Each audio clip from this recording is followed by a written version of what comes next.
Another onion update. I got the driver's side doors done.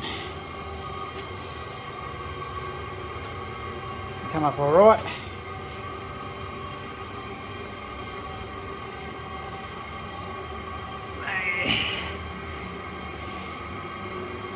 Inside and outside, all wild violet.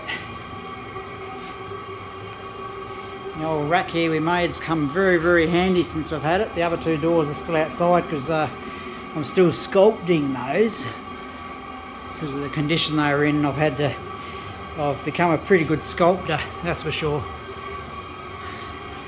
Got the old diesel heater running again just to bake off this clear for us.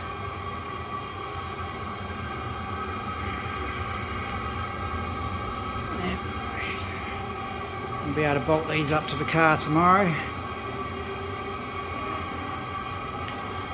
Yep. Looking good.